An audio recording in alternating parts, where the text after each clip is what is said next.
తండ్రి కోరిక. పూర్వం సమీరుడనే ఆయనకు ముగ్గురు కొడుకులు ఒక కూతురు ఉండేవారు. కడగొట్టుదైన సత్యవతి మూడేళ్ల ప్రాయంలో ఉన్నప్పుడు సమీరుడి భార్య విషజ్వరంతో కన్నుమూసింది. ఆ సమయంలో సమీరుడు వర్తక పనుల మీద ద్వీపాంతరంలో ఉన్నాడు. కొన్నాళ్ళు తిరిగి వచ్చిన సమీరుడు జరిగింది తెలుసుకొని బిడ్డలను అక్కున చేర్చుకొని బావురమన్నాడు. ఆ తర్వాత ఆయన నౌకర్లు ఉన్నప్పటికీ స్వయంగా పిల్లల ఆలనా పాలనా చూసుకుంటూ వ్యాపారం గురించి పూర్తిగా మరిచిపోయాడు. అందువల్ల పోటీ తప్పనిసరి అయిన వజ్రాల వర్తకంలో సమీరుడికి ఉన్న ఆస్తిపాస్తులు తరిగిపోయే పరిస్థితి ఏర్పడింది. సమీరుడు ఇది గుర్తించి వెంటనే తిరిగి వ్యాపారం పనుల మీద బయలుదేరేందుకు ఏర్పాటు చేసుకున్నాడు. ఆ సమయంలో గోదావరి పుష్కరాలు వచ్చాయి. ఆయన కూతురు సత్యవతిని వెంటబెట్టుకొని పుష్కర స్నానాలకు బయలుదేరాడు. ఆ పని ముగించుకొని తిరిగి వచ్చిన సమీరుడు ఇంట ప్రవేశిస్తూనే సత్యవతి, అమ్మా సత్యవతి అంటూ కుప్పకూలిపోయాడు. ఏమైంది నాన్న, చెల్లెలు ఏది అని చుట్టుముట్టిన కొడుకులతో, ఇంకెక్కడి చెల్లెలు బాబు, ఆ పుష్కరాల్లో ఎటో తప్పిపోయింది అని అన్నాడు. ఇది జరిగిన కొద్ది వారాల తర్వాత సమీరుడు కొడుకుల బాధ్యత నౌకర్లకు అప్పగించి ఓడలో ద్వీపాంతరాలకు వెళ్ళిపోయాడు. 10 ఏళ్లు గడిచిపోయాయి. ముగ్గురు కొడుకులు బాగా పెద్దవాళ్ళు అయ్యారు.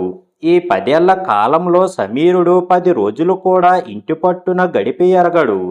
దివారాత్రులు సమీరుడికి సముద్రం మీదే గడిచిపోయేది. ఇలా ఉండగా ఒకసారి కొడుకులను చూడవచ్చిన సమీరుడు ముగ్గురు కొడుకులను దగ్గరకు పిలిచి, నాయనలారా, ఈ వజ్రాల వర్తకం వల్ల నా జీవితంలో ఎక్కువ కాలం సముద్రం మీదే గడిచిపోయింది. ఏ తుఫాను దెబ్బకో నా బతుకు కూడా ఏదో ఒకనాడు సముద్రం పాలు కాక తప్పదేమో. ఒకవేళ అలా జరిగితే మేడ మీద ఉత్తరపు గదిలో ఒక భూషాణం ఉన్నది. దాన్ని తెరిచి చూడండి. నా తదనంతరం మాత్రమే ఉత్తరపు గది తలుపులు తెరవాలి సుమా.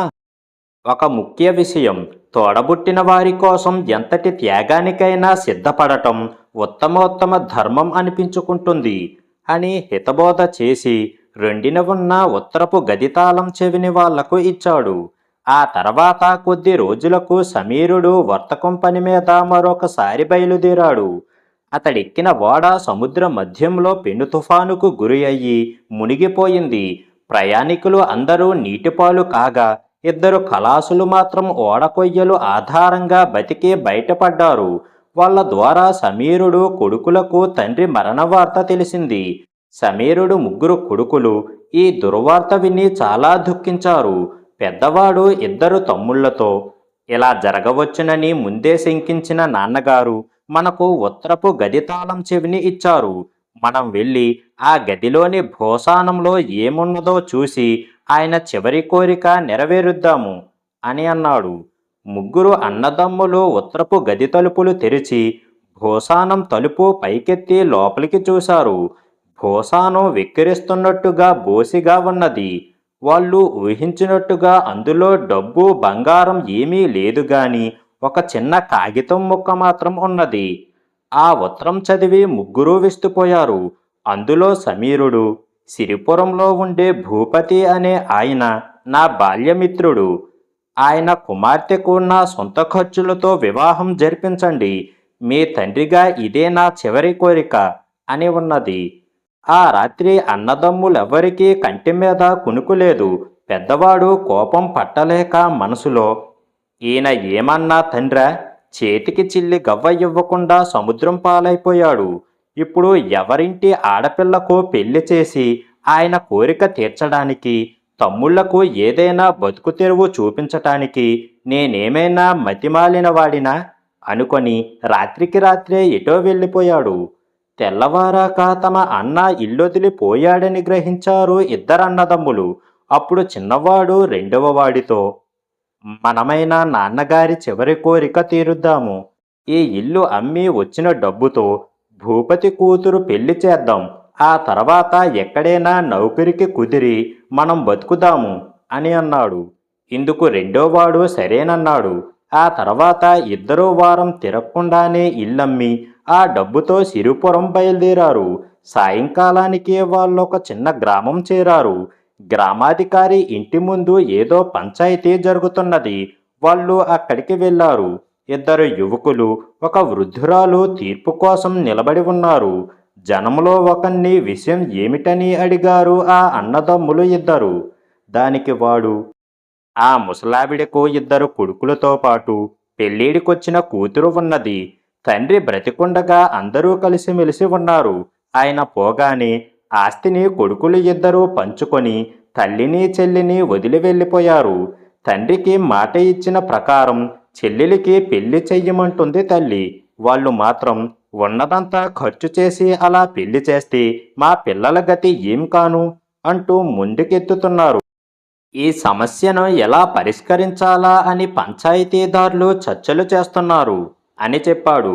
అన్నదమ్ములిద్దరూ అక్కడి నుంచి బయలుదేరి ఒక పూటకోళ్ళ ఇంట్లో భోజనం చేసి ఆ రాత్రికి అక్కడే పడుకున్నారు. రెండో వాడికి తెగని ఆలోచనలతో ఎంతకు నిద్ర పట్టలేదు. వాడు చివరకు ముసలావిడ కొడుకులు సొంత చెల్లెలికే పెళ్లి చేయటానికి ససేమేరా అంటున్నప్పుడు ఎవరో ముక్కు మొహం తెలియని సిరిపురం భూపతి కూతురుకు ఇల్లమ్మిన డబ్బుతో పెళ్ళెందుకు చెయ్యాలి?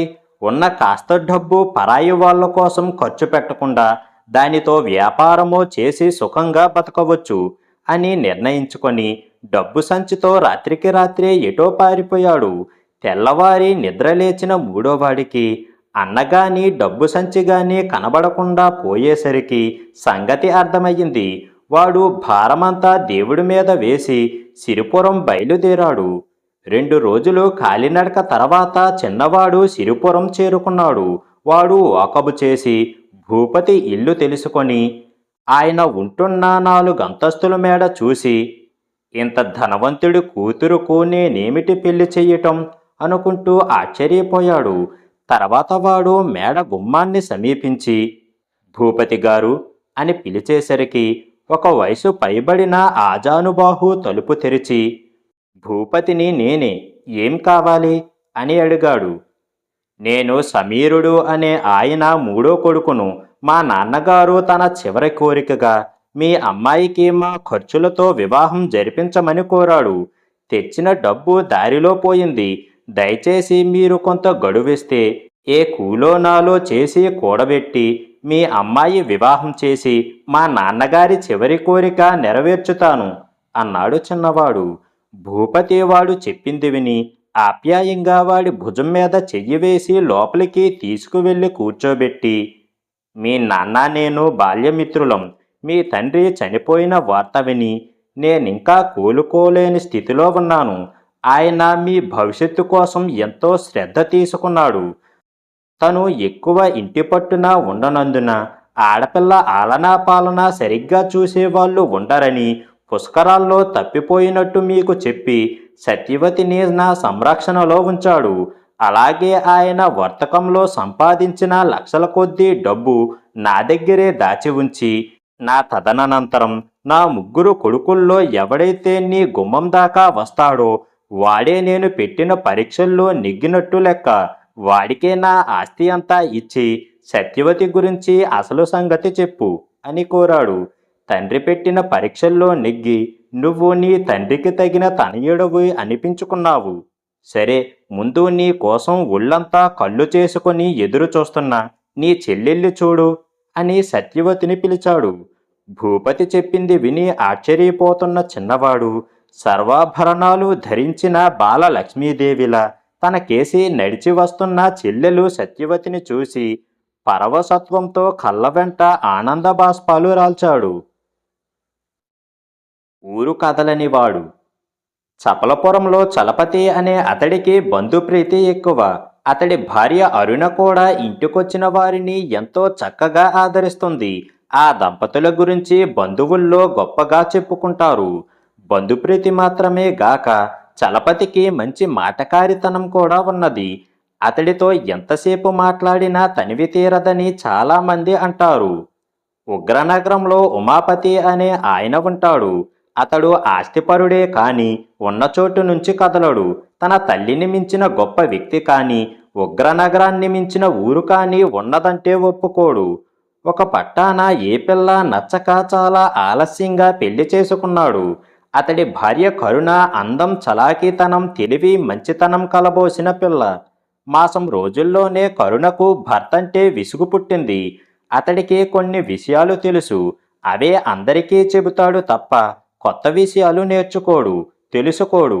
తను చాలా గొప్పవాడిని అనుకొని తరచూ తనని తానే పొగుడుకుంటూ ఉంటాడు. ఎదుటి వాళ్లను దేనికి మెచ్చుకోడు సరికదా, చిన్నబుచ్చుతాడు కూడా. ఒకసారి ఊరు కదిలితే తప్ప భర్తకు ప్రపంచం తెలియదని కరుణ అనుకున్నది.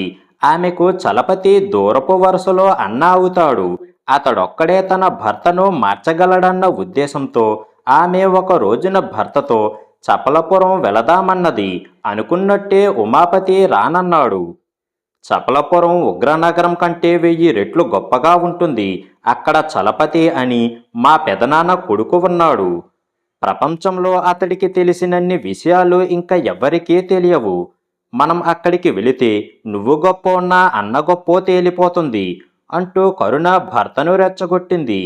ఉమాపతికి పౌరుషం వచ్చి మర్నాడే చపలపురం బయలుదేరాడు. ఉమాపతి దంపతులను చలపతి దంపతులు ఎంతో ఆప్యాయంగా ఆహ్వానించి ఆదరించారు.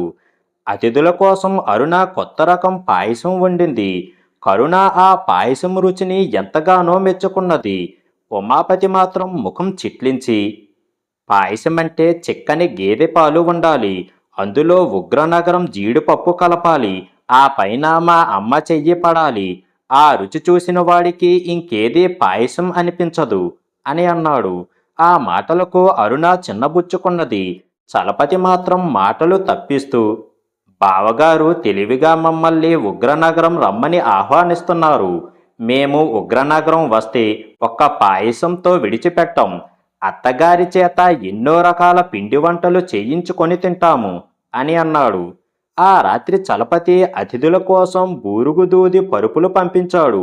ఉమాపతి అందుకు మెచ్చుకోకుండా, వాతావరణం ఒక్కగా ఉన్నప్పుడు ప్రత్యేకంగా బూరుగుదూది సుఖంగా ఉండదు. మా ఊళ్ళో శరీరానికి చల్లగా అనిపించే కొత్త రకం దూది దొరుకుతుంది అని అన్నాడు. ఆ పర్యాయం చలపతి కూడా చిన్నపుచ్చుకోవటం గమనించిన కరుణ అన్నగారిని చాటుగా పిలిచి భర్తకున్న దుర్గుణం చెప్పి, నీవైతే ఎదుటివారిలో లోపాలున్నా చెప్పకుండా మెచ్చుకుంటావు. నా భర్తకు చీటికి మాటికి ఎదుటివారిని చిన్నబుచ్చే దుర్గుణమున్నది. మనిషి మంచివాడే కాని ఈ దుర్గుణం పోగొట్టాలని నీ వద్దకు తీసుకువచ్చాను. నువ్వే ఏదైనా ఉపాయం ఆలోచించు అని అన్నది. అసలు విషయం ముందే చెప్పి రక్షించావు. ఇక అంతా నేను చూసుకుంటానులే అన్నాడు చలపతి. మర్నాడు ఉదయం చలపతి ఉమాపతితో ఆ ఊళ్ళోనే ఉంటున్న తన దూరపు బంధువు ముకుందుడు గురించి చెప్పాడు. ముకుందుడు కూతురికి పెళ్లి చేశాడు. చలపతి 500 వరహాలిచ్చి సాయం చేశాడు. ముకుందుడు ఇల్లు కూలిపోయింది. చలపతి తాటివాసాలు దానం చేశాడు. ముకుందుడికి జబ్బు చేసింది. చలపతి చిక్కా వైద్యం చేసి తగ్గించాడు. ముకుందుడు చలపతి నుంచి ఎన్నో సాయాలు పొందాడు. కానీ ముకుందుడు చలపతి గురించి ఒక్క మంచి ముక్క అనడు. పైగా దుష్ప్రచారం చేస్తాడు. ఇద్దరూ కలిసి ముకుందుడి ఇంటికి వెళ్ళారు. ముకుందుడు చలపతిని పట్టించుకోకుండా ఉమాపతితో బాగా మాట్లాడాడు. చలపతి ఎంత మర్యాదగా మాట్లాడినా చేత్కారంగా బదులిచ్చాడు. వెళ్ళేటప్పుడు మాత్రం, రేపు ఎడ్ల జత బేరం చేస్తున్నాను. 25 వరహాలు తక్కువ కావచ్చు. లేదనకుండా సిద్ధం చేసి ఉంచు అని అన్నాడు. అక్కడ్నుంచి బయటపడ్డాక ఉమాపతితో, ఇలాంటి వాడితో నేనేం చెయ్యాలో నువ్వే చెప్పు అన్నాడు చలపతి. ఉమాపతి ఆలోచిస్తూ, ముకుందుణ్ణి చూడగానే నాకు మా ఊళ్ళోని గోవిందుడు గుర్తుకొచ్చాడు. నేను ముకుందుణ్ణి పట్టించుకోలేదు. మా గోవిందుడు గురించే ఆలోచిస్తున్నాను. మా ఊళ్ళో నీలాంటి వాళ్ళు గోవిందుడి గురించి నా దగ్గర ఫిర్యాదు చేశారు. నాకు మాత్రం మా గోవిందుడు ప్రవర్తనలో తప్పేం కనిపించలేదు. అతడు నాతో బాగా ఉంటాడు. నీకు మనుషులతో మసలడం తెలియదని నా నమ్మకం. మనుషులతో ఎలా మసలాలో నాకు మా అమ్మ నేర్పింది. నాతో అందరూ బాగానే ఉంటారు. ఎవరితోనూ ఇబ్బంది లేదు అని అన్నాడు. మంచి ఉపాయం చెప్పావు అన్నాడు చలపతి. నేను ఉపాయం చెప్పానా ఏమిటది అని ప్రశ్నించాడు ఉమాపతి ఆశ్చర్యంగా. నువ్వు మసలినట్టే నేను ముకుందుడితో మసలాలి. అప్పుడు ఏ ఇబ్బంది ఉండదు. అదే కదా నీ ఉపాయం అన్నాడు చలపతి నవ్వుతూ. ఉమాపతి క్షణం మాత్రం వెలవెలపోయినా వెనువెంటనే తమాయించుకొని ఆ మరే అని అన్నాడు. ఆ తర్వాత చలపతి ఉమాపతికి తన ఊరి మామిడి తోటలు చూపించి, ఇక్కడ పశుగ్రాసంతో ఎరువు తయారు చేస్తాం. ఆ కొత్త రకం ఎరువు కారణంగా ఇక్కడ మామిడి రుచి వర్ణనాతీతం అని అన్నాడు. పశుగ్రాసంతో ఎరువు వల్ల మనుషులకు రాచపుండ్లు బయలుదేరుతాయట. మా ఊళ్ళో రసాయనాలు వాడుతారు. రుచికి రుచి, ఆరోగ్యానికి ఆరోగ్యం అంటూ వెంటనే ఖండించాడు ఉమాపతి. చలపతి అక్కడి నుంచి అతన్ని బట్టల దుకాణానికి తీసుకువెళ్ళాడు. ఆలయాలు చూపించాడు. ఊళ్ళోని ఎన్నో విషయాలు చూపించాడు. ఏవీ కూడా ఉమాపతి తిన్నగా చూడలేదు. భార్య కరుణ తను చూసిన వాటినన్నిటినీ అదే పనిగా మెచ్చుకుంటే, ఉమాపతి మాత్రం తన ఊరి వైభవాన్ని పదే పదే తలుచుకొని మురిసిపోయాడు తప్ప చపలపురంలో దేన్నీ కూడా పట్టించుకోలేదు. అలా వారం రోజులు గడిచాక ఉమాపతి దంపతులు తిరుగు ప్రయాణమయ్యారు.